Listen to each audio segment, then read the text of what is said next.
Bro, ngayon 2023 ay uso at nagbabalik ang mga classic gentleman vintage haircuts na panglalaki.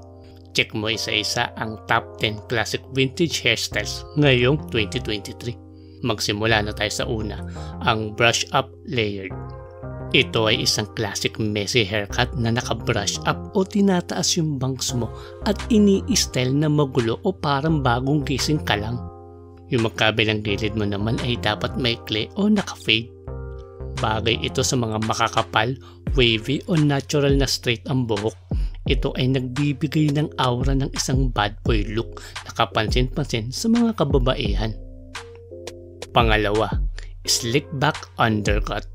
Isa sa mga rugged vintage hairstyle. Sinusuklay ang buhok patalikod at parang itong korona sa ulo mo. Ang magkabilang gilid mo ay faded o ahead, hence the undercut, para yung taas ng buhok mo ay mag-stand out at mapansin. Elegante ito tingnan lalo na kung ikaw ay pupunta sa isang formal event o makikipag-meeting sa mga tao.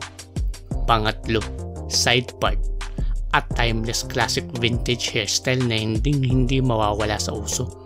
Depende kung saan yung hati ng buhok mo sa gilid ay ang isang parte ng buhok mo ay naka one side at yung magkabilang gilid mo naman ay naka-layered para presentable ka tignan.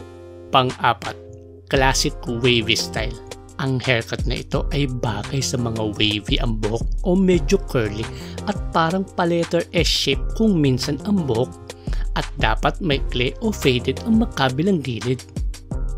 Magdedepende ang pag-style mo dito kung gaano kakapal ang buhok mo. Pwede ito paharap, pagilid o patayo.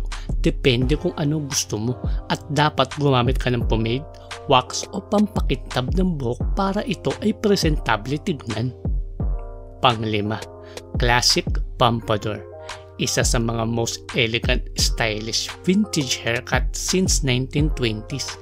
Ang classic pompadour ay mataas ang volume ng buhok sa anit at yung magkabilang gilid ay pwedeng fade or layered.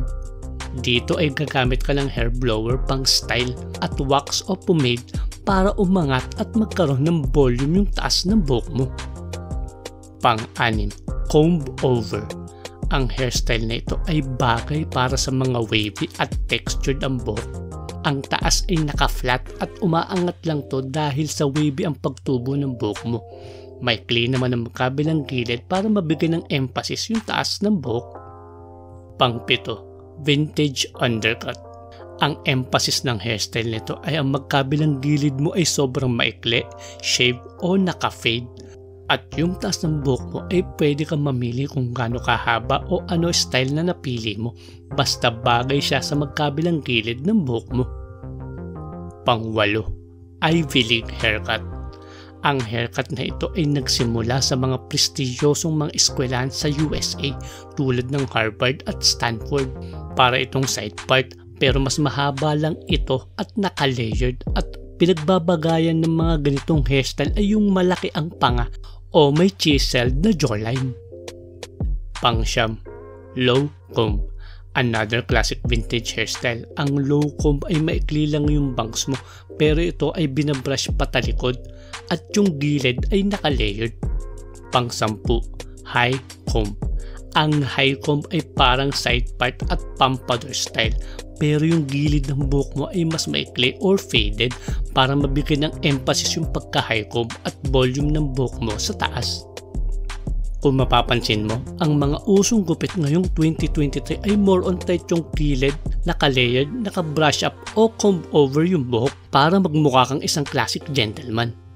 Ngayon bro, nalaman mo na ang mga usong gupit ngayong 2023. Ano ang nagustuhan mo at ipapagupit mo?